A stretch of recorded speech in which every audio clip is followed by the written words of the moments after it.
habeen wanaagsan daawadayaal kuna soo dhawaada xarunta wararka ee dunida ee BBC London qodobada wararka caalamka caawa ugu waaweyn waxay kala yihiin qaramada midoobay ayaa ka digaysa masiibo bini'aadanimo iyadoo ciidamada dawladda Suuriya ay madaafiic ku garaacayaan magaalada mucaaradku ay gacanta ku hayaan ee Idlib waxaan warbixin gaar ah idinkaga haynaa wiil dhalinyaro oo Soomaali ah oo lagu dhex dilay xabsi ka mid ah xabsiyada ku yaala magaalada London wiilkaasi oo la yiraahdo Qadar qaybta click ee teknolojiyadana waxaanu idinku soo gudbin doonaa mashiin si la yaab la u duulaya oo baala loo sameeyo waliba si khiyaano ay ku jirto ayuu isu kala majiirayaa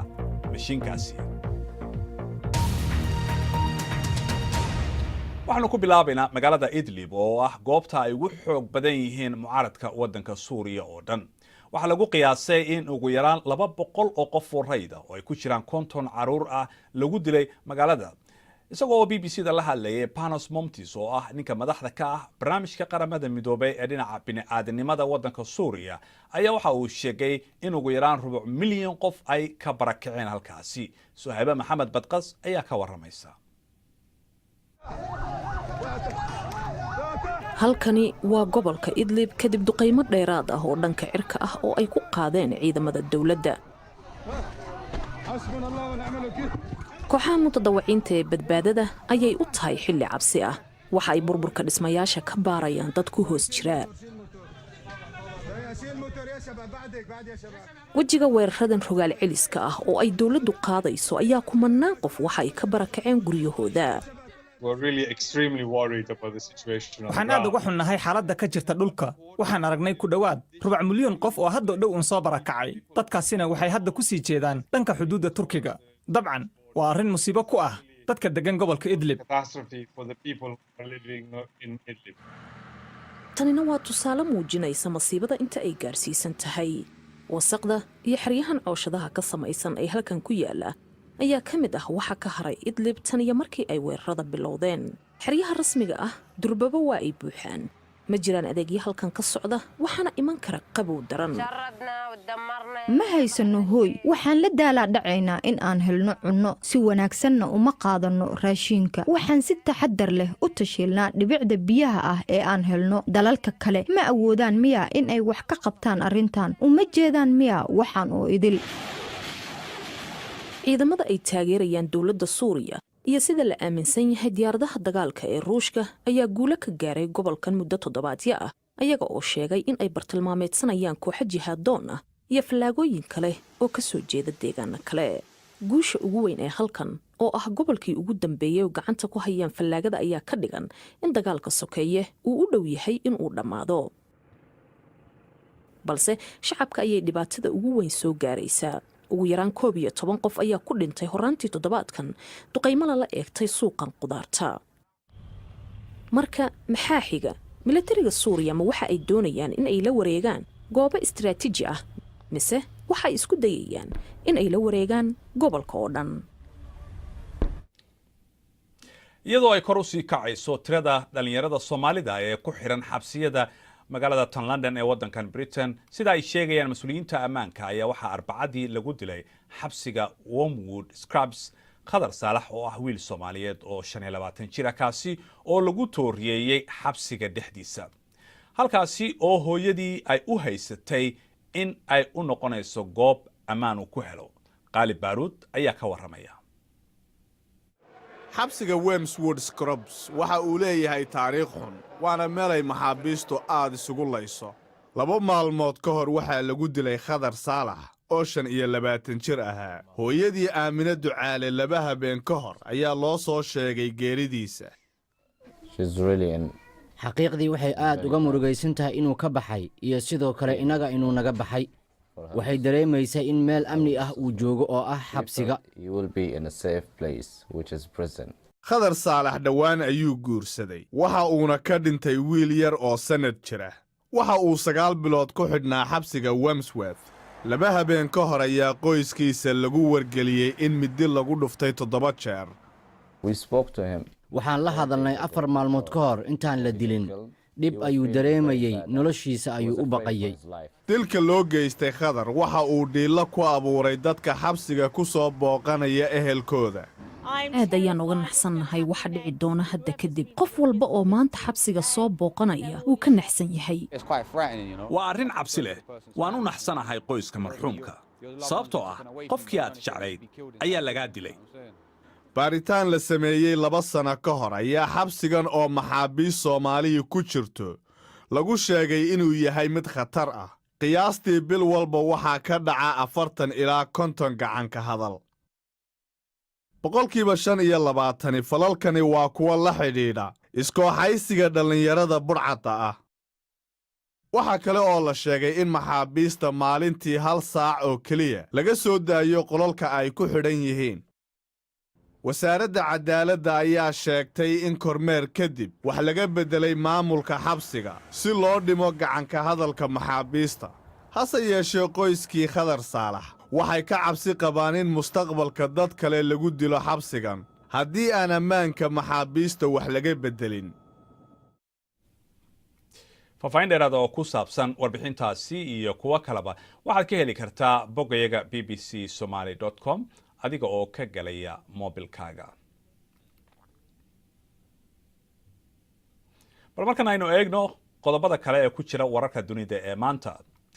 950 dahabka qoda ayaa laga badbaadiyey waddanka koonfur afrika kadib markii ay ku goodoomeen 2 maalmood dhulka hoostiisa baaritaan cisbitaal ayaa loo diray dadkaasi laakiin looma malaynayo in wax sidaa u weyn ay gaareen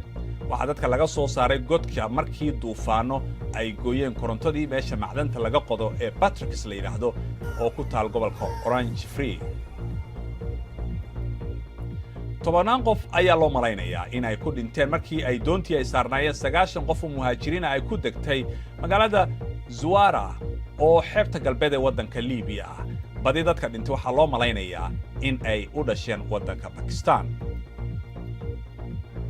4 Eritrean soo galooti ah ayaa xaalad xun ku jira kadib markii lagu toogtay magaalada dekada ee Kali ee waddanka Faransiiska waxay arrintan ay ka dambeysay markii ay isku dhaceen soo galootiga Afghanistan iyo kuwa Eritrea waxay ka mid ahaayeen 800 oo qof oo qaxooti ah oo seexda meelo bannaan oo ku yaala Kali 18 ayaa dhaawac ah booliis dheeraadana waa la dhigay goobta ra'iisul wasaaraha waddankan Britain ayaa usbuucan booqasho ku joogta waddanka Shiinaha dowladdeedu waxa ay BBC-da u sheegtay in ay ka walaacsan tahay sida loola dhaqmo muslimiinta ku nool gobolka Xinjiang ee galbeedka Shiinaha bilihii la soo dhaafay waxaa jiray warar isa soo taraya oo sheegaya in bulshada laga tirada badan yahay xabsiyo lagu hayay iyadoo aan wax dacwaa lagu soo oogin BBC-da ayaa gobolka u safartay oo duubidda muuqaalada iyo warbaahinta ajaaniibta si adag loo xakameeyo axmed xaaji xasan ayaa ka warramaya muuqaalka dhanka kore iyo masaafada waxa ay Beijing uga dhowdahay Baghdad laakiin halkan waa Shiinaha waa gobolka fog ee Xinjiang oo hadda wajahaya howlgalkii amni ee ugu xooga badnaa dunida qowmiyadda Uyghurs oo muslimiin u badan ayaa taariikh dheer halkan ku leh maanta waa la wada baqayaa waxayna halkan saaran tahay indhaha dawladda dad ay soo dirsatay hal jawaab oo keli ah ayaana sax noqon karta waxba ma ogi ayuu yidhi nolosha halkan way fiican tahay wax yar kadib ciidamo ayaa yimi halkan ra'iisul wasaaraha Shiinaha booqanaysa weligeed ma arkayso booliska halkan ku sugan waa laga baqayaa wayna sii badanayaan dadka deegaanka waxaa lagu qasbay tijaabo dhiigga hidasidaha ah moobaylada waxaa laga baarayaa waxyaabo diini ah oo suuragal ah in lagu shubay qalabkan kuwa looga shakiyo xitaa waxa ugu yar ee ka dhanka ah Beijing waxaa hadda la geeyaa xabsi qarsoodi ah oo kumannaan qowmiyaddan ah lagu xixiray iyagoo aan dacwo lagu soo oogin waxaan ku dhowaanay mid aan rumaysannahay inuu ka mid yahay balse waan joojinay duubidda marka aan wax duubayno waana loo yimaadaa nala eegaa ama nala xirxiraa mararka qaarna waana la dabagalaa kumannaan qowmiyaddan muslimiinta ah sida Cabdiraxmaan Xasan Turkiga ayay u qaxeen wuxuu filayaa in xaaskiisa iyo hooyadii ay ku badqabaan dalka tan iyo markii uu maqlay in xabsigaas la geeyey. ma ogi inay dhinteen iyo inay nool yihiin waxaan u adkaysan karaya ma aha waxaa dhaami lahayd iyada oo dowladda shiinuhu ay ciqaabto oo ay disho. wuxuu sheegayaa inuusan ogayn waxa ku dhacay carruurtiisa. wax ma ku weydiin karaa ayuu ku yidhi. ma adag tahay in su'aal laga jawaabo, laakiin booliska ayaa dadka cabsi geliyey. way mashquulsan yihiin sida ay sheegeen. waxay xoojin kartaa xanaaqa Shiinaha oo sheegtay in ay halkan nadiifinayso. markana wararka ciyaaraha caafimaad darro ayaa laga yaabaa in Arsenal ay ka joojiso inuu ciyaaro Pierre-Emerick Aubameyang oo ah ciyaartooygii lacagtii ugu badnayd ay ka bixiyaan oo aanu ka qayb galin ciyaarta ay isku beegan yihiin kooxda Everton. taageerayaasha Tottenham ayaa rajaynaya in Lucas Moura uu ka soo wareegay kooxda Paris uu ka qayb qaadan doono ciyaarta weyn ee Axadda dhici doonta oo ay la ciyaari doonaan kooxda Liverpool. Sabtidana Burnley waxay marti u tahay Manchester City. Manchester Unitedna waxay la ciyaaraysaa kooxda Huddersfield.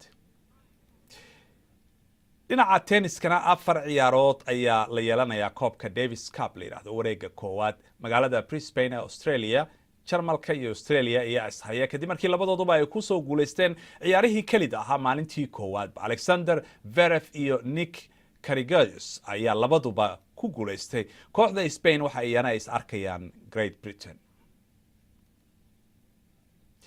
markana waa qaybtii tiknoolajiyadda ee toddobaadkan click waxaa soo jeedinaya cabdirasaaq xaaji maxamed siraad.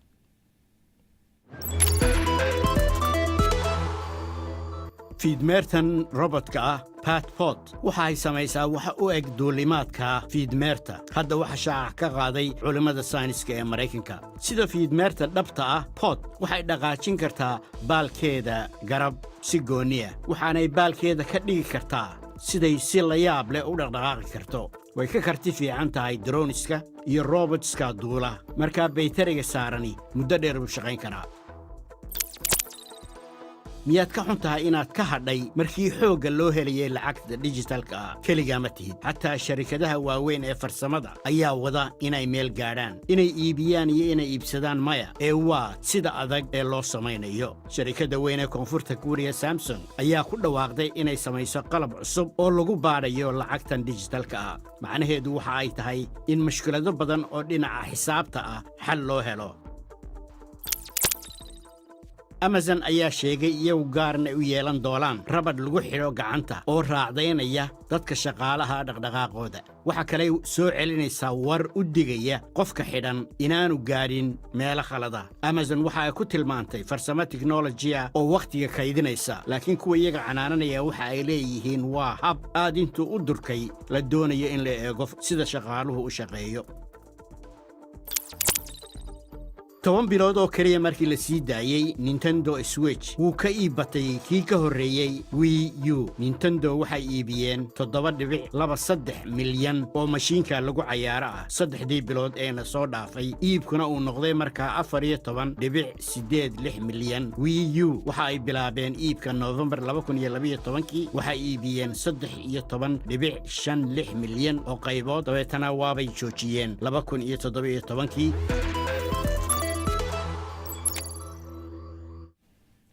ugu dambeyntiina waxaanu caawa idinkaga tageynaa muuqaaladan xarigga lagu taraaraxo midkii ugu dheera caalamka oo laga sameeyay waddanka Imaaraadka Carabta. waxaad ku socon kartaa xawaaro dhan 150 kilomitir saacaddii. khadkaasi oo ka imanaya Ras Al Khaimah waxa uu badda ka sarreeya 1680 mitir. madaxa magaalada Sheikh Ahmed bin Saud bin Saqar Al Qasimi ayaa ahaa qofkii ugu horreeyay ee tijaabiyay xarigga. mashruucani oo malaayiin ku baxday 5 daqiiqo qof ayuu qaadi karaa. kolley anigu iskuma day lahayn. wararkani kuwii ugu dambeeyay waxaad kala socon kartaan oo aad ka helaysaan bogayaga bbcsomali.com. inta ayaan ku soo gabagabaynaynaa nabadgelyo.